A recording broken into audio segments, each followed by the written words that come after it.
आपको अगर ऑपरेशन बड़ा ऑपरेशन है तो आपको चमड़ी काट के जाना पड़ता है, बीच में जो मसल्स आती हैं उसको कट करके जाना पड़ता है, बीच में बोन्स आती है जो आपको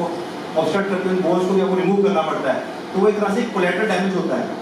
जो कि हमारे को जो पैथोलॉजी तक पहुंचने के लिए जो एडिशनल जो नॉर्मल टिश्यूज है उनको हमको वायलेट करके जाना पड़ता है। तो ये जो वायलेशन है ये हम एंडोस्कोपी के जरिए बहुत कम कर देते हैं कि हम सीधा डायरेक्टली पैथोलॉजी पे लैंड करके सीधा पैथोलॉजी के साथ डील करते हैं। और क्योंकि हमारी अब आँख बाहर नहीं है, हमारी आँख बिल्कुल जहाँ बीमारी वहीं पहुँच गई है, तो उसके कारण जो हमारी पहले इंजरीज होती थी कि स्पाइन सर्जरी में जो सबसे बड़ा खौफ होता है कि डॉक्टर साहब मैं इस ऑपरेशन के बाद चल पाऊँगा कि मेरी लातें खड़ तो नहीं जाएंगी, उन चीज़ों की भी इंसिडेंसेस काफ़ी कम हो गई हुई हैं। तो ये जो नई टेक्निक्स आ रही हैं इनके साथ साथ जरूर एक लर्निंग कर्व भी है, उसी लर्निंग कर्व को ओवरकम करने के लिए हम इस टाइप के कोर्सेज कंडक्ट करते हैं जिसमें कि देश विदेश के डॉक्टर्स आते हैं, खासकर जो ऑर्थोपेडिक स्पाइन सर्जन हैं, जो न्यूरोसर्जन हैं, ये दो स्पेशलिटीज़ हैं जो बेसिकली वो are trained and recognized by government of India and the medical council of India to perform spine surgeries. इन डॉक्टर्स की ट्रेनिंग पर्पसेस के लिए हम ये वर्कशॉप्स और कोर्सेज कंडक्ट करते हैं, जिसके थ्रू हमारी हमेशा कोशिश यही होती है कि जो पेशेंट आउटकम्स हैं हम उनको कैसे इंप्रूव कर पाएँ। क्योंकि जो पेशेंट होता है उसकी एक दूसरी अप्रीहेंशन होती है कि सर्जरी के कारण मैं कहीं रह तो नहीं जाऊँगा, और दूसरी अप्रीहेंशन जो एक बहुत ही इंपॉर्टेंट एप्रीहेंशन है, एक बहुत इंपॉर्टेंट कंसर्न होती है कि डॉक्टर साहब when can I go back to my work. Open surgeries होती थी, तो ओपन सर्जरी में जब आप इतनी कटिंग करते थे उसमें आपको बेड रेस्ट रखना पड़ता था पेशेंट्स को, क्योंकि आपने पीछे से सारा सपोर्टिंग स्ट्रक्चर जो मसल्स हैं पेशेंट्स की, जो बोन्स है जो स्टेबलाइज कर रही हैं, उन सबको आपने रिमूव कर दिया। तो आपको उनको सपोर्ट देने के लिए आप स्क्रूज डालने पड़ते थे, रॉड डालनी पड़ती थी। तो एंडोस्कोपी के आने से वो स्क्रूज डालने का रॉड डालने का जो इंडिकेशन है वो भी हमारा काफ़ी कम हो गया है। बट कुछ बीमारियां अभी भी ऐसी हैं जिसमें कि हमारे को वो स्टेबलाइजेशन स्क्रूज और रॉड का सपोर्ट देना पड़ता है। तो आजकल एंडोस्कोपी अब उस स्टेज पे पहुंच गई हुई है जिसमें कि हम बिना काटपीट किए, बिना चीर-फाड़ किए आजकल एंडोस्कोप से देख ही सारा बीमारी निकाल के अंडर मशीन देख के हम लोग बाहर से वो एक्सरे के थ्रू, एक्सरे की गाइडेंस से वो हम स्क्रूज और अपने रॉड्स इंसर्ट कर सकते हैं, जिससे कि हमारे को इतनी कटपट नहीं करनी पड़ती। तो आज के टाइम में इवन अगर हमारे को कोई ऐसी स्टेबलाइजेशन सर्जरीज को हमारी भाषा में फ्यूजन सर्जरी होते हैं, वो भी आज के टाइम में एंडोस्कोपी के थ्रू पॉसिबल है। तो जैसे जैसे डॉक्टर्स भी ट्रेन होते जाएंगे और जैसे जैसे पब्लिक भी इन टेक्निक्स को डिमांड करती जाएगी, तो होपफुली हमारे पेशेंट के आउटकम्स और हमारे रिजल्ट को और अच्छे इंप्रूव करते जाएंगे। सर ये जुवेनाइल जो केसेस होते हैं बाय बर्थ, उन्हें जुवेनाइल केसेस बोलते हैं, या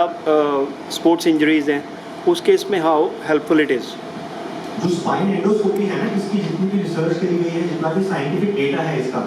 जब से 20-25 ईयर्स में, इसका जो मेजॉरिटी स्कोप ऑफ वर्क किया गया है वो है डीजेनरेटिव स्पाइन में। डीजेनरेटिव स्पाइन का मतलब जो एज के साथ साथ स्पाइनल प्रॉब्लम्स आती हैं, उनमें से जो काफ़ी कॉमन प्रॉब्लम्स हैं जैसे कि स्लिप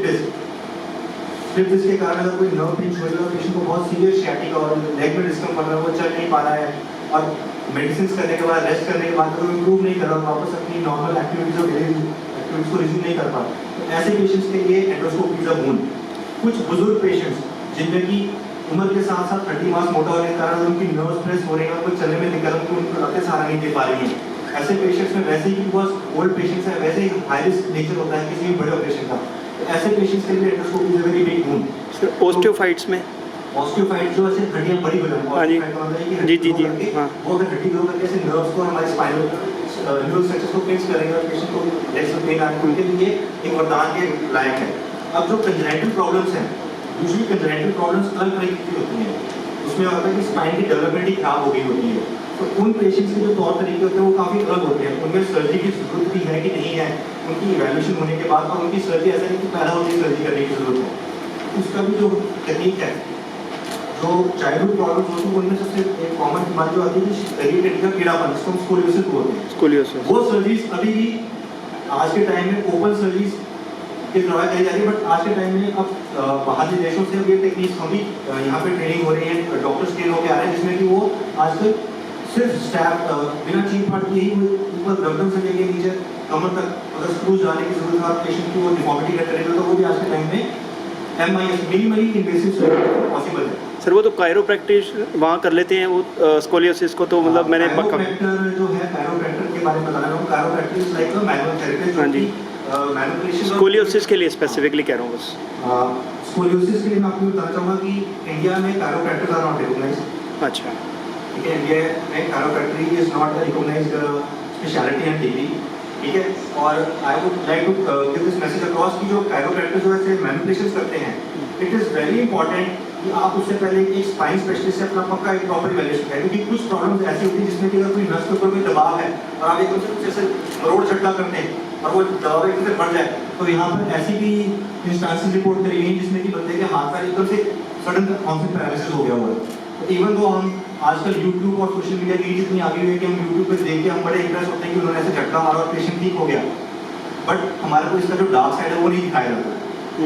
जिस बंदे के साथ ये चीज़ हो जाए बेचारा, ही इज बेसिकली देन उसकी तो यूएस में लीगल है सर ये? वहाँ पे तो एक्स्ट्रा वगैरह करके डॉक्टर्स करते हैं पूरा वो। कायरोप्रैक्टिस जो है ये यूरोप में या अमेरिका में सर्टिफाइड है, उनको सर्टिफिकेट मिलते हैं कि ये सर्टिफाइड, अल्को पेशेंट अगर खराब भी हो गया तो उसकी डिसेबिलिटी। यहाँ पे हमारे क्या है कि कायरोप्रैक्टर क्वालिफाइड नहीं है, कायरोप्रैक्टर जैसे ट्रेनिंग नहीं होती है। आपने देखा कि दर्द के नीचे लोग बैठे हुए वो मैनिपुलेट कर रहे हैं। फिर हमारे फिजियोथेरेपिस्ट होते हैं, वो भी थोड़ा बहुत प्रैक्टिस करते हैं। तो वो समझना बड़ा जरूरी है कि अगर मैंने देखा कि पेशेंट कई खराब हुए हैं but they can't go to court against them, क्या करेंगे कि बंदा क्वालिफाइड नहीं, आप क्यों गए अनक्वालिफाइड बंदे के पास?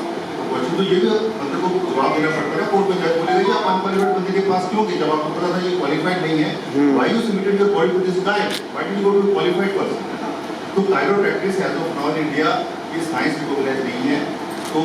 जो भी कराता है वो अपने रिस्क पे कराता है। सर 10-15 साल पहले कोई डॉक्टर की इंजेक्शन से किसी को ऐसा हो जाता है, स्पाइन इंजरी आ जाती है, किसी मेडिकेशन की वजह से हो जाती है, उस केस में जो ये एंडोस्कोपिक आपका ट्रीटमेंट है, सर्जरी है, इज इट फिजिबल और नॉट? एंडोस्कोपी अगर इंजेक्शन लगा है गलती से, कोई इंजेक्शन नस में चला गया और नस डैमेज हो गया तो एंडोस्कोपी कोई उसमें कोई रोल नहीं आएगा। इसमें सिर्फ एक्टमीज करते हैं आप, मतलब अगर प्रोट्रूजन्स हैं तो हड्डी के टीबी इन्फेक्शन है, पस पड़ गई है, पस आप निकाल दो, आपकी हड्डी टूट गई है, हड्डी को आप जो चीज़ नस को दबा रही है वो एंडोस्कोप से देख के आप उस टुकड़े को हड्डी को साइड में करके पीछे से हम रॉड एंड स्क्रू डाल देते हैं, वो भी बिना काट पीट की। आजकल मशीन में देखो उसको सीधे अंदर चले जाते हैं। तीसरा है फ्रैक्चर्स हो गए, इन्फेक्शन हो गई, कैंसर हो गया, कैंसर को हमें रसोली निकालनी है रीड करनी है, तो वो हम एंडोस्कोप से देख के सारी रसोली को निकाल के हम पूरा खोल देंगे। तो ये सस्ती हो? तीसरा जो आप डिस्क की बात कर रहे हैं, डिस्क तो डिजीनेशन तो बहुत ही कॉमन है, वो तो बहुत ही कॉमनली हम लोग रोज ही हमारी एंडोस्कोपिक डिस्क या ये डिकम्प्रेशन हम करते हैं। तो ये कोई भी वीक हड्डी की बीमारी है जहाँ पे सर्जरी होनी है वहाँ पे वो एंडोस्कोपिक